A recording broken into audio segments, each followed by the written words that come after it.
and to Dr. Aaron Good, who is going to, I think, be looking at some of the questions and some of the evidence in more detail about deception, about instigation, exploitation, etc., in relation to October 7.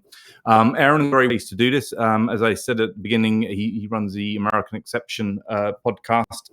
He is also author of a fantastic book, which is based on his PhD, which I'm eagerly reading at the moment, I'm pleased to say. And Aaron's going to talk to us for about 30 minutes on the issue of deep state and empire in relation to both October 7 and what's going on at the moment following that in the Middle East. Aaron. Thank you very much, Pierce. And I have called this hegemonic panic, and I have a lot here. Some of it is overlapping with Kevin, and so I actually I'll try to skip through some of that, which is actually helpful because I have more here than I can get through easily. But a lot of it are just data points. So I want to, we talk about deep events. So these do come from the clandestine state. They're events that are mysterious, and they seem to come from the covert action apparatus of the government. And we know that we'll never get to the bottom of them, or we can ascertain that if we are immersed in this stuff because we see a pattern again. Something strange happens. It is politically impactful. It overlaps with at least practices and objectives and aims of the national security state, of imperialism, generally speaking. And so we can think oftentimes, as Kevin was suggesting, we have at least reason to suspect that something is a covert operation. If it's aimed at the U.S. population, it's a state crime against democracy. We can identify these. Now, this was DeHaven Smith's and Scott's definitions of deep events and state crimes against democracy, which Kevin just discussed. So my own academic work was in part based on trying to form a synthesis between Peter Dale Scott and Lance DeHaven Smith's work, because I had befriended Lance and got to collaborate with him at a number of conferences and helped him with manuscripts and everything. And his loss is really devastating for me personally. And so it was a great thing to be able to talk about these issues and try to work on them in a scholarly way. And that was really what I dedicated my PhD to. So when in terms of synthesizing these two perspectives, Peter Dale Scott even conceded that the SCAD construct, or the idea of state crimes against democracy, was good, but it should be amended to say that it involves other elements that are submerged and not visible. So it could be like a deep state crime against democracy, essentially. Lance himself said that what he had done with SCAD theory was still lacking a theory of the state or a role in any theorization on the role of economic elites, so corporate power. And so I set about trying to address these things with my own dissertation, which eventually got published as American Exception and the Deep State, Empire and the Deep State, published by Skyhorse. Now, there's another academic here named Willem Bartdelent, and I have not been able to contact him, but it would be good to talk to him. And he wrote this book called Blurring Intelligence Crime, A Critical Forensics, and he talks about an apex crime, watershed event involving the government in the support of a contested political and social order, and its primary opponent as the obvious offender, which is then subject to a confirmation bias. And we have examples of that in U.S. history where an apex crime takes place, the assassination of JFK. And who did it? The communists, okay? And then the more we learn about Oswald, it seems that he was pretending to be a communist on behalf of elements connected to the U.S. government when he defected to the Soviet Union and when he was pretending to be a communist in New Orleans.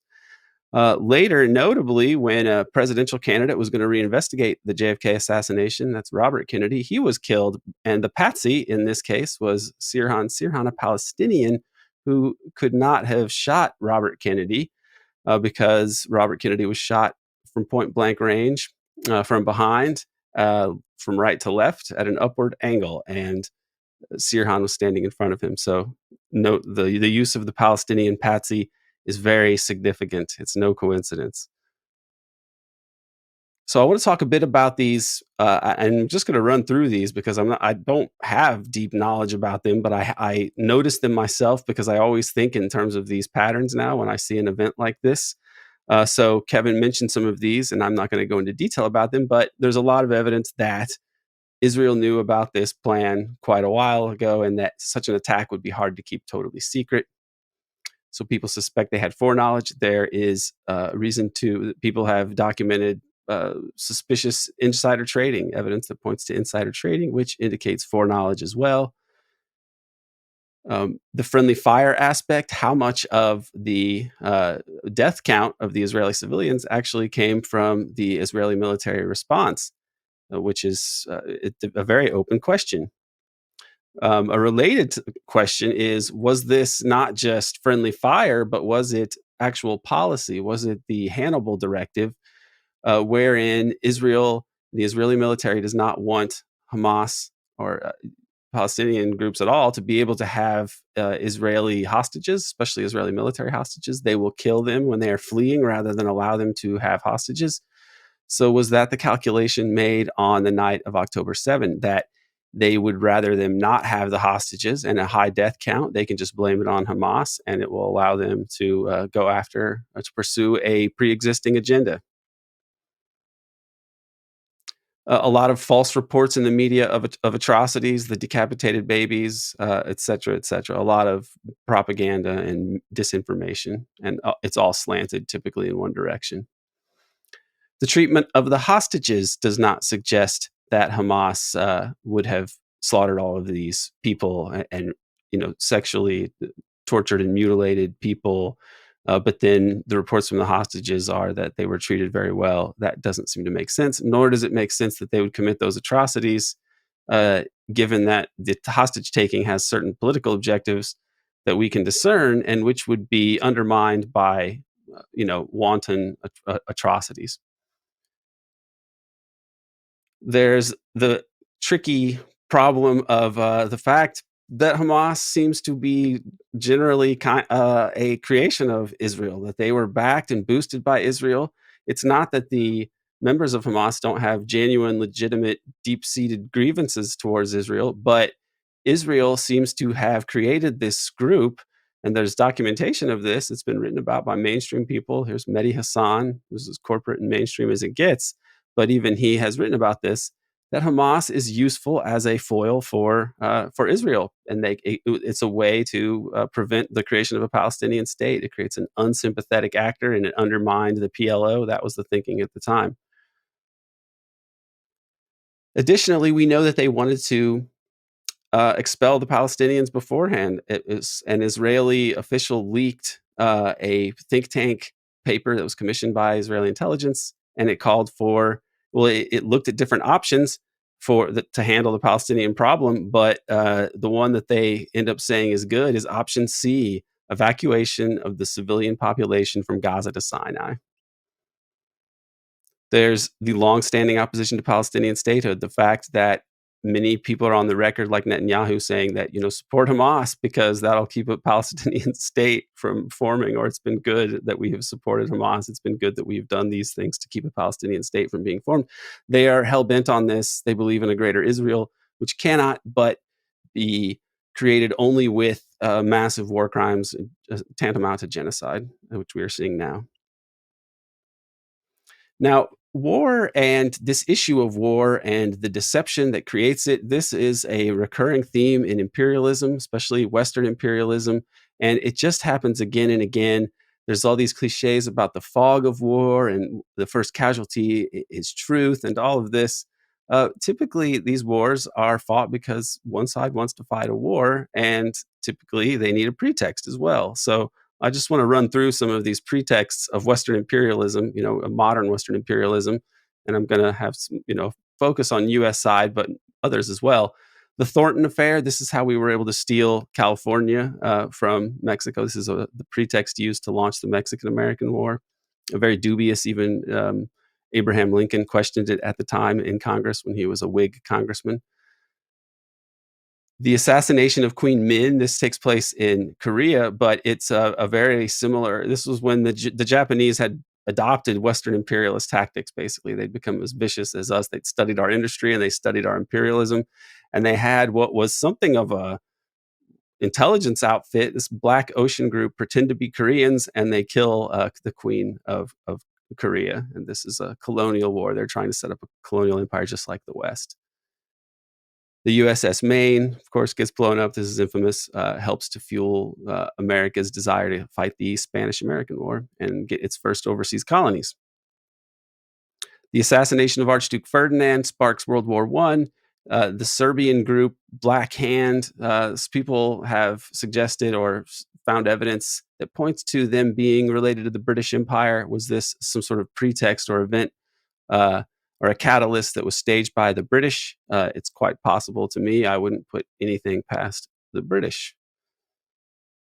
The Mukden incident in Manchuria is used by the Japanese imperialists, the fascists basically running Japan, to have an excuse to intervene more heavily in Manchuria. The Reichstag fire is infamous, of course, and the Nazis use this to seize absolute control in Germany. It's worth noting that at Nuremberg, it was established that the Nazis had done this. And then after the fact, because some of the people that were probably responsible for this were in the government, it was embarrassing. And so there was this new history contrived wherein it was the guy had really set the fire himself, the patsy, Marius van der Lubbe, the communist patsy. But Peter Dale Scott has a good dossier on this that he's compiled over the years. It's just not the case. Now, notice Jacobin. This is a good example of how feckless the left is in the United States, the establishment left, the left that has any institutional support. The headline, How the Nazis Exploited the Reichstag Fire to Launch a Reign of Terror. Well, at Nuremberg, they found that the Nazis set the Reichstag fire, but this is something that the left just defers to authority. We have the most docile left, really, in the United States. Whatever the state tells them is the truth. They will say, okay, yes, sir. Okay. The Gleiwitz incident in Germany, this is even Germany with the Nazis who were, they had their own particular ethos, right? But even they need to have a false flag to be able to invade Poland, because this is just that you need a pretext. No matter how vicious you are, it seems you need at least an excuse to go to war. So they had people dress up as, people attacking the Germans so that the Germans could go into Poland. Okay, we know this pretty well. Pearl Harbor, of course, no need to go into that. Foreknowledge, how much was there? And that is the event that leads to U.S. entry into the war, U.S. victory in the war, dropping the bombs on Japan, and then the U.S. becomes the global hegemon of the so-called free world. Gulf of Tonkin incident, very dubious event, of course. A major massacre overseas, which I think is worth mentioning now, because it involves a mass slaughter, is the massacres in 1965, which followed this bungled coup attempt. The more that you look at the coup attempt, especially if you look at the work of Peter Dale Scott or Greg Polgrain, Peter's work in 1985, this essay in a Pacific Affairs magazine or a journal, which is Canadian. He couldn't get it published in the American one. It's too sensitive. But he found that the CIA and one of its backers with this Lockheed bribery scandal began shifting payments months before this strange coup that failed.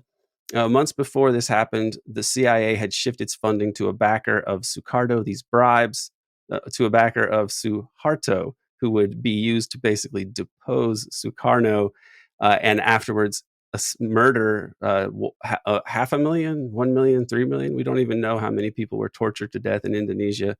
I recommend watching Joshua Oppenheimer's The Act of Killing, if you haven't seen that documentary on this subject. But notice again, Jacobin, the lefty, establishment lefty scholars, that says here, Michael Vann is interviewed and he says, some of the American-focused scholarship, in a way, denies Indonesian agency and underplays the Indonesian role in these events. So this is a trope among, what passes for the left in the United States. With these covert actions and deception operations, they don't want to accept that these things happen. So one of the excuses they use is with a covert operation is, if you say that that was a covert operation, and then you're taking away the agency of the Iranian people or the Indonesian people, somehow it's the nice thing to do is to say that it wasn't, the CIA. I don't understand how this logic takes root in the academy, but I think it's has to do with the hegemony of the covert action or the empire, and how covert action is so delegitimizing.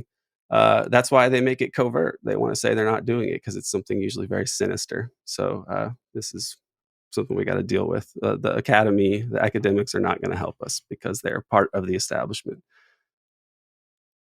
Yom Kippur War in 1973 is a strange war when you stop and think about it, because the two sides, the Saudis and the Israelis, were basically on the U.S. side by that point more firmly. You had these gas shortages at the time because of this war, and the price of oil explodes. This is a pretext for a massive increase of oil that people like Henry Kissinger had already been trying to orchestrate, according to no less an authority than the Saudi minister of oil at the time. He said the price increases were desired by Henry Kissinger, which it does save the dollar, by the way. It really shores up the dollar after Vietnam had brought down Bretton Woods. Now, another aspect that we should look at in this chronology, which takes us more up to the present day, and I think has made me rethink, all of these things have made me rethink the role of Israel in U.S. foreign policy. George H.W. Bush, in 1992, he ran afoul of the Israel lobby. And there's an article on it in the Times of Israel. He lost 24% of his Jewish backing after confronting Israel over settlements, and that leaders have taken that to heart. So one of the most controversial moments is when he delayed Israel loan guarantees until it halted its settlement building in the West Bank and Gaza and entered into a peace conference, which would be later known as the Madrid Peace Conference. This is George H.W. Bush saying, America, the U.S. will cut off aid to you if you do not enter into these negotiations for a Palestinian state. So he was looking to solve the Palestinian problem and the Israel-Palestine crisis at the end of the Cold War, because he saw it as antithetical to U.S. long-term interests in the region, just like Eisenhower did when he intervened in the Suez Canal crisis. There's always been a balance that the U.S. tried to strike for geopolitical reasons. Now, and H.W. Bush is no, hero or great humanitarian or anything. Believe me, I'm totally aware of how sinister he is. And so this makes this all the more remarkable that this person, this nexus of the American deep state, the Yankee oil people, and then the Western cowboy military industrial complex faction, he seemed to unite both of those, but he still had problems with this Israel contingency, and it may have been decisive in having him lose his reelection. So he made clear the cost. His case makes clear what happens to you, that you will, if you fight all these pro-Israel groups, you could go down. He had a 70% approval rating, and then he ends up losing. It's really remarkable. Now, at the same time, we have this other big issue, which is the emergence of a move for multipolarity. This article is written in 2009, but what I want to talk about here is multipolarity and the way that this became a geopolitical issue beginning in the early years after the Cold War. This woman is writing about it here, and you can see since the late 1990s, the concept of multipolarity has gained prominence around the globe. Russia and China have included it or alluded to it in nearly all of their joint declarations, statements, and treaties dating from the mid-1990s to the present. So what is the U.S. response to this? Well, I think that you can look at what the U.S. is trying to do. They are using jihadis all throughout the 90s. So after the Cold War ends, you have those networks that were used to defeat the Soviets in Afghanistan. They're repurposed and they're used all over the place in the 1990s. This is called McJihad. Someone tried to write about this in the 90s, a political scientist, and he wrote the book Jihad versus McWorld, and it said, it's the jihadis they're reacting to Coca-Cola and McDonald's, and they want to hold on to their old ways and what's going to happen here. Another author, whose name I don't recall, but he wrote about this, shortly afterwards, and said, it seems the U.S. is actually fueling this. This is actually McJihad. This is the U.S. creates its own, the West creates its own villains, and then it can go and either use them as shock troops somewhere or use them as an excuse to intervene somewhere. So this is important when you think of 9/11. Additionally, in Israel at this time, you have the Clean Break document, okay, a new strategy for securing the realm, prepared by a think tank, the Institute for Advanced Strategic and Political Studies, and it's commissioned by the study of a study group on a new Israeli strategy toward 2000, led by Richard Pearl, for Bibi Netanyahu, then the Prime Minister of Israel, and included other Bush administration officials from the future, Douglas Feith and David Wormser. And this document said removing Saddam Hussein from power in Iraq is an important Israeli strategic objective in its own right. So we see that Israel, the people that were Bush administration officials for the Iraq war, were making these arguments on behalf of Israel at the time. I mean, in the years leading up to this. At the same time, the more establishment forces in the United States, Zbigniew Brzezinski represents them. There's a study commissioned by the Council on Foreign Relations, which is the Wall Street think tank that planned the U.S. empire in the first place. They commissioned him to write this book on U.S. geopolitics after the Cold War. He calls it the Grand Chessboard, and he basically calls for controlling Eurasia and making sure that they prevent the rise of a counter-hegemonic bloc, like especially that would include Iran, China, and Russia. So he's talking about how we don't want to have this. This is a direct response to China and Russia saying, how about multipolarity? The U.S. response is, how about we make sure multipolarity doesn't happen? And that's from Brzezinski, who is, generally speaking, if anything, a couple degrees to the left of the neocons. But, these are people dedicated to American domination, uber alles.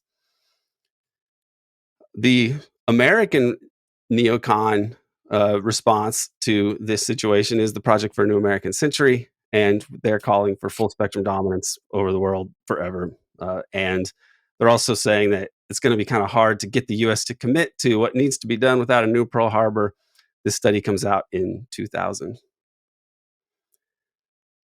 A new Pearl Harbor happens with 9/11 and the anthrax letters. And in terms of like being able to adjudicate these crimes, there's cause for pessimism, as we probably all know, because even if they get caught red-handed, more or less, like even if some part of the state does its job and they investigate things properly, they're allowed to, and they find out, that it points back to the state, they'll just contrive some other cover story. The cover story for the anthrax letters, after it was found that they were from a U.S. laboratory, was that the anthrax was from a U.S. laboratory, was that, it was just some random guy who just did this for some reason, pretended to be a Muslim because he had some weird crush on a cheerleader or something like that. It was a very strange case. After they had another guy they tried to pin it on who fought that charge off. Very strange. So the point is, the state will not investigate itself. If it's an apex crime, the apex controls the investigation. You won't get to the bottom of it. Iraqi WMD, what we don't need to say anymore about that, probably.